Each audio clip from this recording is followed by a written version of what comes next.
Coming up, how reciting the Pledge of Allegiance could soon become a thing of the past for a local school board. A toy drive is happening now in Fargo to remember two brothers who died in a car accident on a local highway.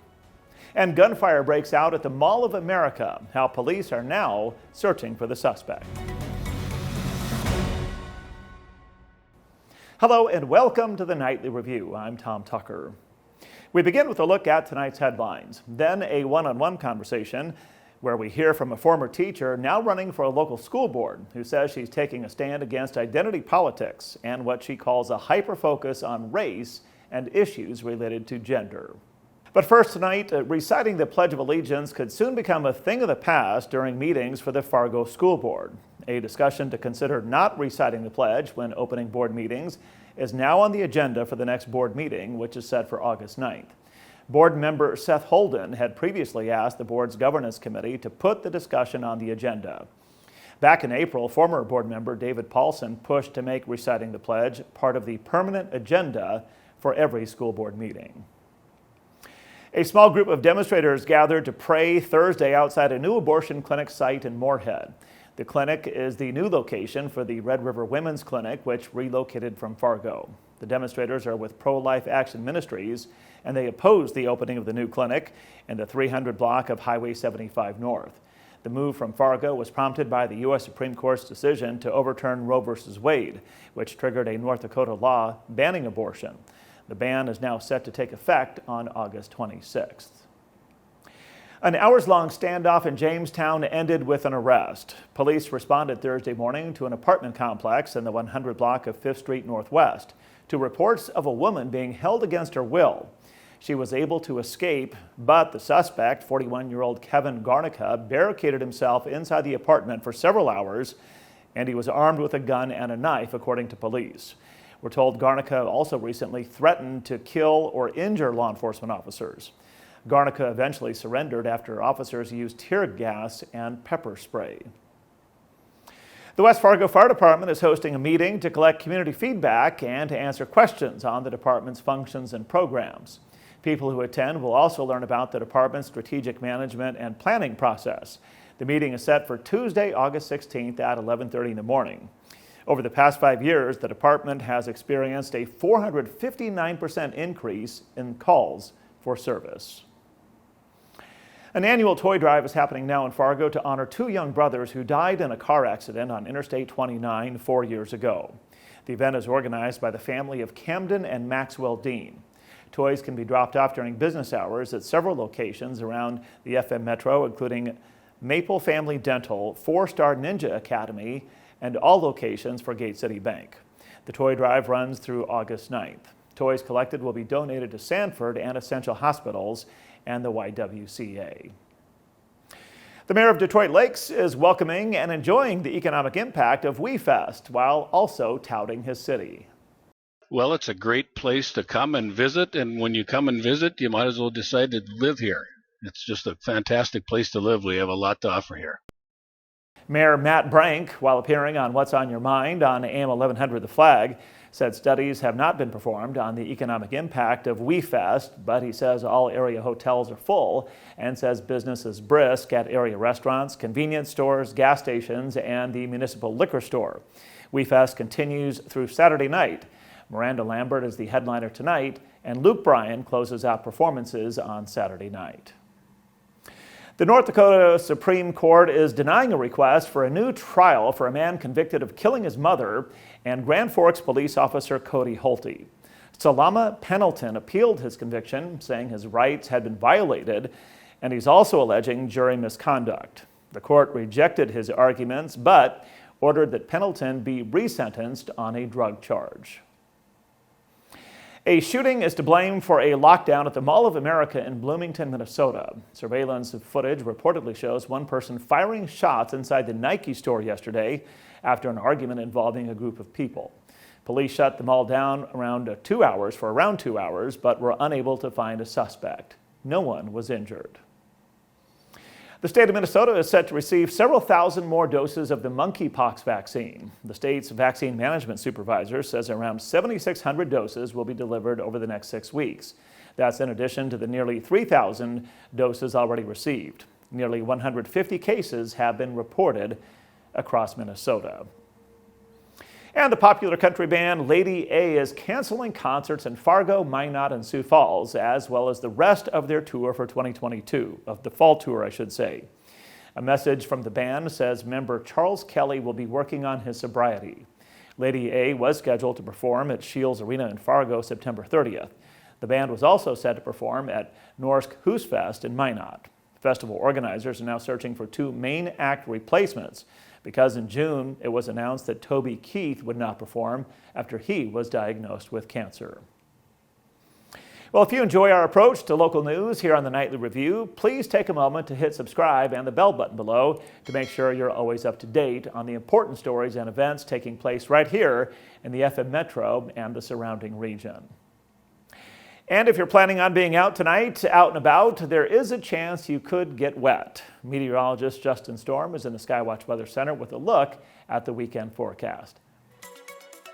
Thanks, Tom. As we head throughout this evening, we'll see a likely chance for some scattered storms developing along a cold front. This will favor the Southern Valley and then over into Lakes Country. A few of these storms are likely to be strong to severe, with the main concern being damaging wind. Training of the storms could result in localized areas of heavy rain and potential some localized areas of flooding.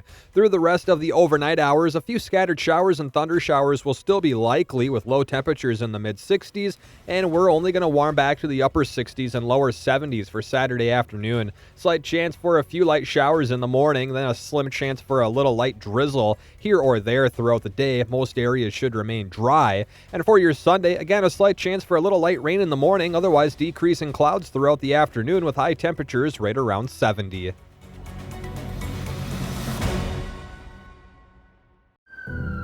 It could happen to you or someone you love. One moment, one diagnosis can change everything. Thankfully, there's a program that helps caring people uplift families through a crisis. Lend a Hand Up, raising financial help and hope through community benefits and online campaigns. A program that boosts generosity so gifts go further. Lend a Hand Up helps you help your neighbors. Learn more and give at lendahandup.org.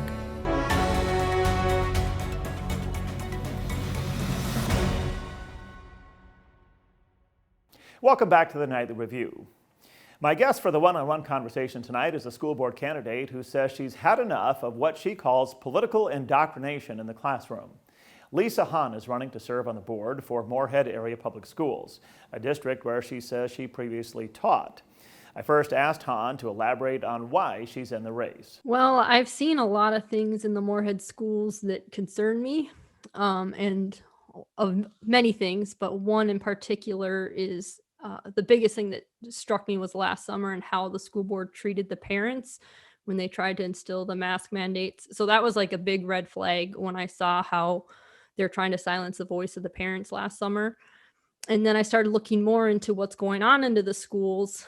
And, I found out that the proficiency rate of third graders is only at 39%. And the college readiness is for graduates is only 29%, and the graduation rate is about 85%. And so when I look at these numbers, something just doesn't seem right. It's like, why are these numbers so low? And what can we do to make that better? And so and also I've heard a lot from different people about the discipline. There's a lot of discipline issues, like the teachers can't or won't discipline the kids. And as a result, then kids don't feel safe in the classroom. So then it's harder to learn. So kind of looking at not just the rates, but what is causing the rates to be so low academically for these students, and what can we do to make it better for them? I asked Hahn what she thinks are the contributing factors when it comes to deficiencies regarding student proficiency and college readiness. Definitely. So I mentioned the discipline. So I used to work in the school district. I worked in special ed for a while, and I know that myself, I was held back from giving discipline to kids. And I know that in special ed, you discipline differently. It's not going to look the same. But I was basically told that if they're on an IEP, that they don't really get disciplined. And I think there's, every student is different. I'm not here to say there's a one size fits all. That's what we're trying to get away from. But there's definitely needs to be some type of discipline practice for these kids. Otherwise, they're going to just push their boundaries. And so bullying and things like that affect it. But I also see some other things coming into play, such as the identity politics. And by identity politics, I mean hyper focus on race and gender issues. So a lot of kids who were excelling before, now they're getting so caught up into their skin color or their gender identity that it's taking away from their ability to focus on being in school and just growing their character and education. Now they're becoming more and more self-absorbed with their skin and gender stuff. I also asked Hahn what her proposed solutions are to some of the issues that she defines as problems. Well, I think being more creative in how we teach. So, I mean, the race and gender stuff, I think if we just get back to focusing on actual education, naturally that other stuff is gonna, if you're teaching kids and you have books in the library that promote these things, and that's gonna hinder the kids. But if we have projects, and this is, I was an ESL teacher and did special ed, and I find that there's a lot of value when kids present what they're learning and they do something creative with what they're learning. It really helps to solidify it internally. And then when they can share that with other people. So just more interactive learning. And then when you're doing those projects, you're working with other students, you're building those communication skills, social skills, and learning how to recognize social cues and to be sensitive to one another, because we do want to be loving and accepting of everybody, but in an authentic way, not in a politically indoctrinated way. I'd like to thank Lisa Hahn, a school board candidate for Moorhead Area Public Schools, for joining me for tonight's one-on-one conversation. Hahn previously taught special ed and English as a second language in the district. Lisa is the wife of Edwin Hahn, one of two men who currently claim the title of chairman of the Clay County Republican Party. The election is set for Tuesday, November 8th. Well, that will do it for this Friday night, August 5th, 2022. I'm Tom Tucker. Thanks for watching the Nightly Review.